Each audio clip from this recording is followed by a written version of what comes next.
Nicolas Glière, bonjour. Bonjour. Merci d'être avec nous. Vous êtes professeur de lettres modernes dans un collège du 20e arrondissement de Paris et vous avez rejoint ce fameux mouvement des stylos rouges. Alors, qu'est-ce que vous réclamez vous, précisément? Il semble que vos revendications salariales du début soient en train un petit peu d'évoluer. N'évolue pas, le manifeste reste très clair. On a 3 revendications principales, 3 points principaux. Pour ce qui est des salaires, nous voulons 40% de revalorisation parce que nous avons eu 40% de baisse de notre pouvoir d'achat depuis 1983. C'est très simple. Nous avons aussi une revendication et nous voulons une augmentation de notre salaire net. Les petites primes, cherchant à diviser en fait notre mouvement notamment, données à l'un et pas à l'autre, ne suffiront pas. Nous voulons notre pensez salaire. à cette prime des 3 000 € annuels qu'a annoncé Jean-Michel Blanquer pour les enseignants d'éducation prioritaire renforcée, par exemple? Tout à fait. Et qui ne concerne pas, en effet, tout le corps enseignant. Loin de là, vraiment loin de là.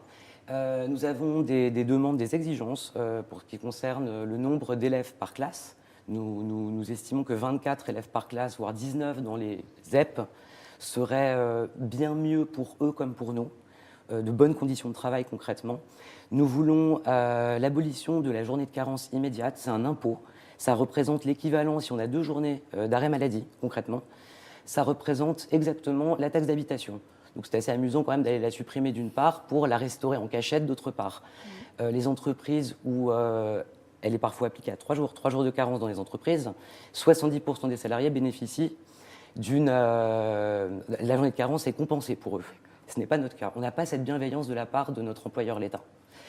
Autre revendication très importante, l'abolition de cette réforme du lycée et des lycées, généraux et pros, qui n'a été créée que pour supprimer des postes. Chaque suppression de poste, concrètement, c'est plus d'élèves par classe, plus de difficultés à faire le métier. Puis un rétablissement de l'autorité dans les classes ne peut se faire qu'avec la bienveillance du ministère à notre égard, plus d'omerta. On arrête d'étouffer les affaires de harcèlement qui existent bel et bien de la part de la hiérarchie. On demande de la bienveillance aussi de la part des inspecteurs, donc hiérarchie tant administrative que pédagogique. C'est ce que vous appelez la bienveillance de l'État. Ça veut dire quoi précisément? L'exigence de la bienveillance de l'État, pour reprendre les termes exacts de votre manifeste. En gros, le terme bienveillance, c'est le terme qui nous est sans arrêt envoyé. On n'en peut plus de ce terme. Il est insupportable. Oui. Donc soyez déjà bienveillants avec nous, vous, gouvernement, vous, ministère de l'Éducation, vous, rectorat. Vous, hiérarque, comportez-vous bien. Hashtag, ça a donné quoi? Rien, aucune réponse en face. Le ministère n'a pas réagi. On a eu « ah oui, on vous comprend ». Et dans le concret, des sanctions pour ceux qui ne relaient pas ce qui se passe dans les écoles, des sanctions pour certains personnels qui sont dénoncés comme harceleurs. Rien, rien. En effet, Jean-Michel Blanquer a répondu à votre mobilisation en jouant la carte un peu de la compréhension. Je vous comprends, je n'ai aucun problème avec vos revendications, je suis d'accord avec votre diagnostic. Vous sentez qu'il n'est pas réceptif, qu'il n'est pas réellement en phase avec ce qui compte pour vous? Il a l'air quand même sincère sur ces questions-là. Mais à titre personnel, je pense qu'il l'est. Monsieur Blanquer n'est pas le problème, c'est l'institution le problème, telle qu'elle fonctionne. Le principe d'omerta, le principe gestionnaire. Le ministre nous gère avec de l'argent uniquement. C'est-à-dire qu'il ne prend pas en considération l'humain, il ne prend pas en considération nos conditions de travail. On a fait un bac+5, passé un concours exigeant, on s'occupe de l'avenir des générations, du pays. C'est-à-dire que ça peut paraître grandiloquent, c'est une réalité. Notre boulot est utile, on fait un métier utile. Nous, c'est sur le long terme en fait qu'on construit. On rapporte de l'argent sur le long terme. Aujourd'hui, on ne voit que le court terme. Donc on aimerait effectivement qu'il y ait des réponses concrètes, réelles, sur nos salaires. Pas des primes, les salaires. Donc c'est vraiment à lui, c'est au ministre, c'est au gouvernement que vous en voulez. Les revendications ne sont pas plus générales sur un ras-le-bol d'un malaise profond en fait de votre profession, qui est beaucoup plus profond que juste ciblé sur ce ministre en particulier. Exactement. C'est un malaise profond qui dure depuis 35 ans. Les professeurs qui partent en dépression à quelques années de la retraite parce qu'ils sont parfois écrasés, opprimés, menacés, empêchés de s'exprimer, pas aidés, mis la tête sous l'eau. Des jeunes collègues qu'on balance dans des établissements très difficiles en début de carrière, sans aide, ça ne peut pas fonctionner. Donc il faut vraiment cette bienveillance de la part de la hiérarchie. Cette bienveillance, elle doit être faite en actes. Monsieur Blanquer, là pour le coup, nous le ciblons, veut réformer le code de l'éducation. Savez-vous pourquoi? Pour, en gros, nous empêcher de parler sur les réseaux sociaux. Qu'est-ce que c'est le code de l'éducation? Est-ce que vous pouvez préciser? Le code de l'éducation, ce sont les règles un peu de fonctionnement de l'éducation nationale. En gros, pour aller très vite. Ils veulent réformer pour nous empêcher de nous exprimer ou que pour le hashtag pas de vague existe. Avec cette règle, on serait sanctionné. C'est la réponse de M. Blanquer. Elle est incroyable. On a lu des faits terribles sur ces hashtags, des faits qui sont décrits, qui sont épouvantables sur les conditions de travail, le manque de suivi, le fait d'étouffer les affaires. Et la réponse, c'est on va encore plus vous opprimer, on va vous étouffer, on va vous faire peur, on va vous infantiliser. C'est incroyable. Qu'est-ce que c'est que cette réponse? On ne la tolère pas. Donc, selon vous, il a des réponses qu'il pourrait vous donner qui sont différentes, qui sont réalistes, qui sont réalisables.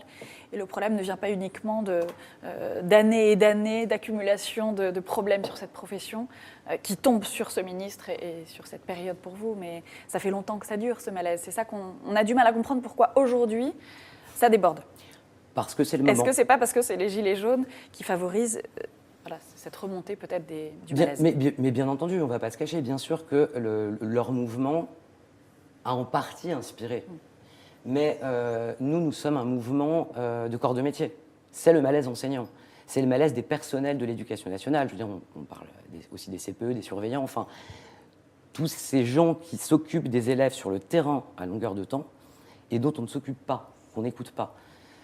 Pour ce qui est de M. Blanquer, voilà, il faut qu'il réponde par des actes forts, concrets, qu'il nous entende réellement. Sa compréhension est bien gentille. Pardonnez, on s'en moque tant qu'elle n'est pas suivie d'actes. Ça fait 8 ans que vous enseignez les lettres particulièrement. Est-ce que vous avez vu une évolution au cours de ces 8 années d'enseignement sur vos conditions de travail, sur la reconnaissance de cette profession vis-à-vis du gouvernement, par exemple? Pour être très sincère, je n'ai pas vu beaucoup de différence. La situation s'est dégradée plus tôt. Donc en fait, moi, j'ai beaucoup discuté, échangé. J'ai lu énormément de témoignages ces derniers temps, mais aussi depuis que j'ai commencé à travailler. Beaucoup de gens relaient des choses qui se passent. Vous savez, on est recrutés sur le même concours, tous, au même moment. Et on est dispatché, c'est un peu la loterie. On est balancé un peu, alors telle personne va être dans un établissement qui roule, comme on dit. Tout se passe bien, le chef d'établissement est bien, les élèves sont bien, parce que ça compte aussi. Il faut arrêter de faire de l'omerta à ce sujet-là aussi. Des élèves perturbateurs, ça existe malheureusement, et il n'y a aucune réponse non plus. D'autres sont envoyés au casse-pipe, concrètement, et rien n'est fait non plus. Donc nous, on aimerait qu'il y ait plus d'harmonisation à ce niveau-là, qu'il y ait de l'aide pour que ça se passe bien partout, concrètement. Alors, quelles actions concrètes, justement, vous pouvez mener? Jusqu'où est-ce que vous êtes prêt à aller dans cette mobilisation? Qu'est-ce que vous pouvez faire? Comment allez-vous vous y prendre? Alors, on est un mouvement neuf, récent, on est en train d'en débattre. Des AG ont lieu cette semaine, un peu partout. On est en train de réunir les informations, d'envisager de nombreuses actions. Nous ne fermons la porte à aucune. Notre but, c'est de nous faire entendre et d'avoir gain de cause.